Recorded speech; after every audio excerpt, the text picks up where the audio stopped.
get money, and yet a person who does not have a pension doesn't get that fund, Honorable Speaker. This is what we tend to cure in this bill, Honorable Speaker.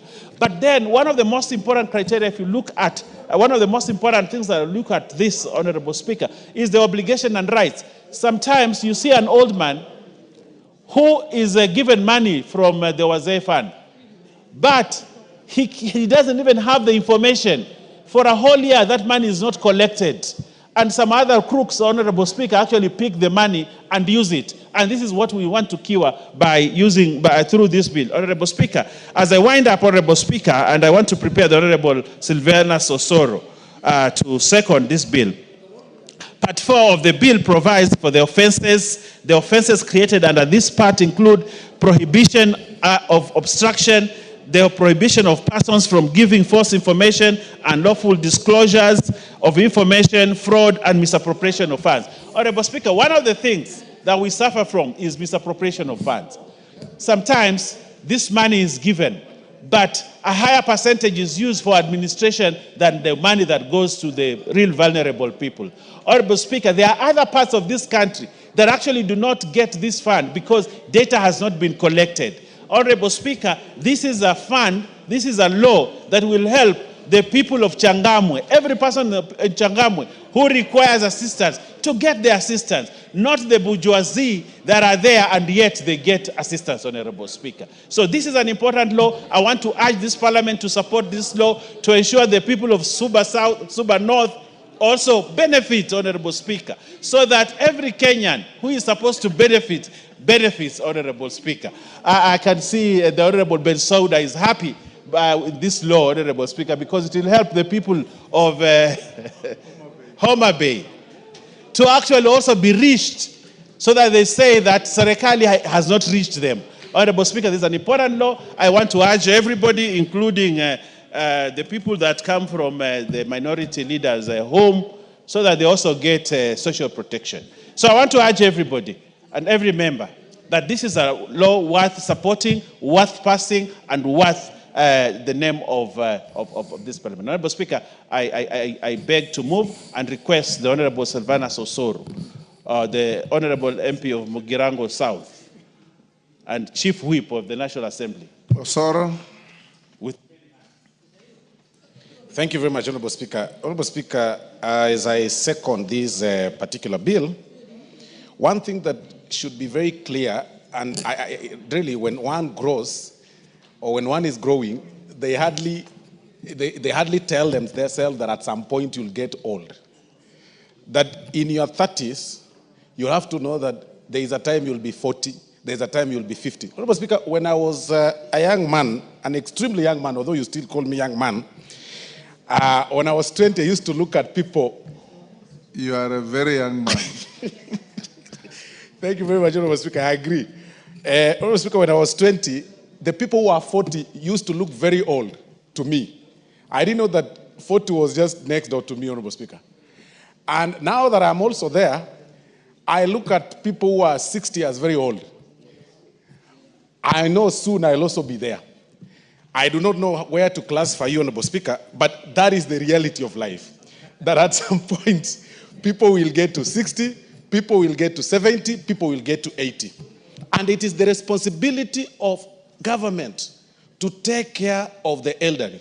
It is the responsibility of a responsible and well-organized and well-structured government, Honorable Speaker, to take care of the people of such a majority age, Honorable Speaker. Because when you get to the age of 70, looking at the economic status of our country and the opportunities that are therein, Honorable Speaker, if the government does not step in to take care of such people, then challenges will happen. And that is why it is important to the issues of health, the universal health coverage, the issue of social protection are very, very vital, Honorable Speaker, as far as this question of the social protection is concerned.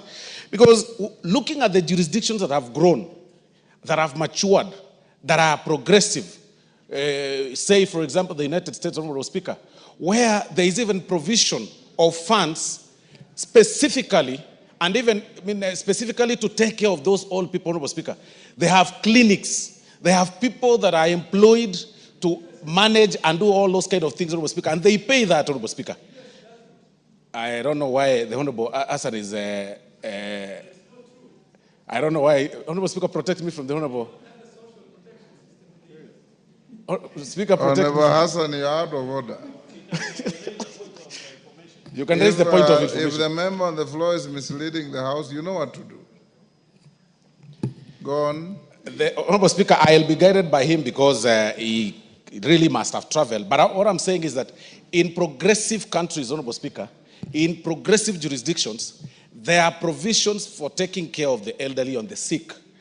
And this is the culture that we really must develop here, because looking at the rate at which, of course, the mortality rate of this country, Honorable Speaker, the people who are perhaps in their post-50s tend not to live long because of lack of such provisions, Honorable Speaker, the social protection and such elements. So this bill comes in hand, Honorable Speaker, to create structures on who exactly is supposed to benefit, on the roles the board or the cabinet secretary, those responsible are going to, those responsible should be doing. So it really clears the way for the formation of a well-structured form or format to help in crafting and coming up with a very good structure of settling those people who are in the age of the majority. So, Honorable Speaker, with those very valid remarks, I beg to second. Members on their feet, take your seats.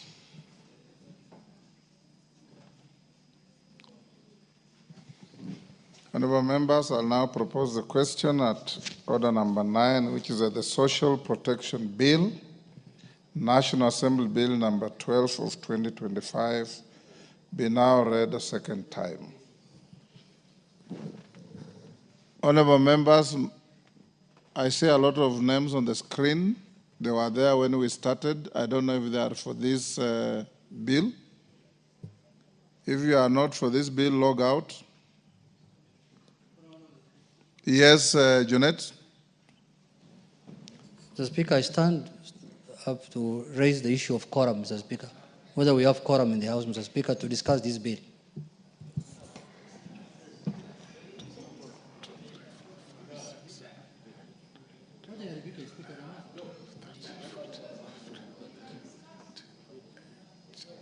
What is the number? What are you rebuking? What are you rebuking? What are you rebuking? What are you rebuking about? No. There is no bill that will pass in this House going forward. No way. No.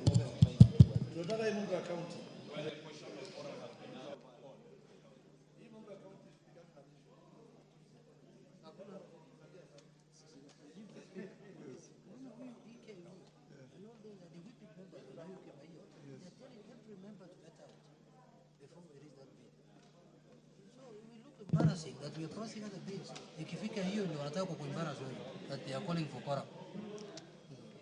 When we reach that number, yes, that order is when they want to call for quorum. If you look back on you, keep quiet. Clerk, do we have quorum?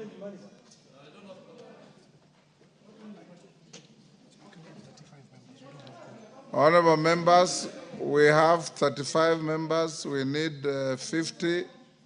Sergeant, ring the bell, and the whips, do your job.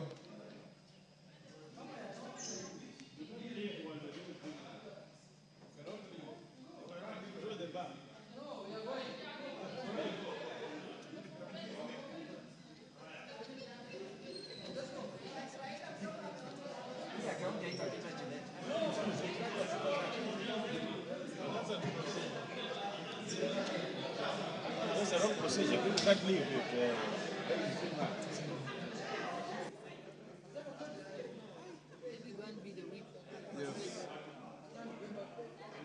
Are you ringing the bell?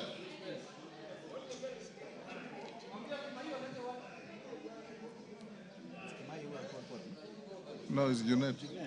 What you see, Kimayo is the one who said this thing that when the bill comes, they will walk out. Ndio nikuoneshe kwenye tuli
And at that time, we saw that the House had quorum. However, means that the members one by one walked out. And now what we are seeing is that the numbers have significantly reduced. And remember, it is a House that considers and passes laws. So the numbers present need to be a good representation of the public.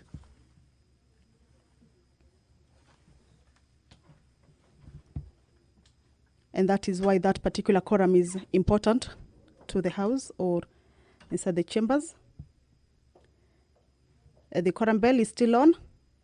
However, you will recall before that hitch, the bill that was being considered or the business that was on the floor of the House was the Social Protection Bill, a bill sponsored by the leader of the majority party, and we had seen the deputy leader of the majority party, Honorable Owen Baya, moving that bill, and it was seconded by the majority whip, Honorable Silvana Sosoro.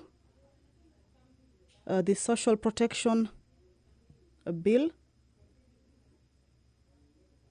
is a bill that seeks to address existing gaps in the social protection sector, to provide for a comprehensive framework for social protection, to make provision for and regulate the administration of social assistance, and also to establish the National Board for Social Protection. The Speaker is addressing the House. Allow me to hand you over.